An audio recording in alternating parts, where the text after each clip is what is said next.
So 50 years of longitudinal data on couples. And what they found were that these couples who were the most satisfied, Teichschire's research looked at personality traits. The Gottmans looked at personality traits, but more than that, these interaction styles. They would have couples go in this room they called the Love Lab. So it was up in Washington, and they had, double mirrors. They had cameras. They had pulse oximeters. They were doing blood tests. They were checking cortisol levels. They had inner raters, trying to quantify little movements they were seeing or statements or interactions. What they eventually came up with and codified, they started noticing that the couples who were the most satisfied long term, when they kept revisiting them, and these are also couples who didn't divorce, were doing these things, and they had really strong friendships. They said nice things to one another.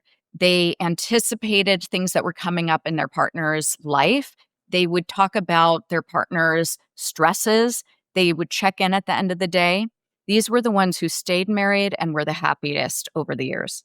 And so, with all of the information they got, including when they saw couples argue, how they managed conflict, etc., they started to develop this model that they call the sound relationship house.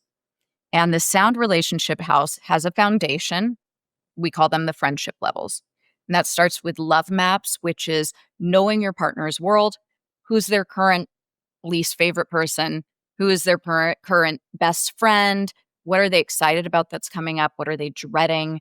My favorite is, what is your partner's as of yet unrealized but most preciously held life dream? If you know that, your partner might not even know that. But if you know that, A, that's super conscientious, but also you got love maps down. Then you've got fondness and admiration. So this is really putting on those rose-colored glasses, we actually need them. So we need them not only in our relationships, we need them for our own mental health. People who are depressed actually have a pretty accurate appraisal of things, but it's not healthy for us. We need a little bit of a cheery outlook.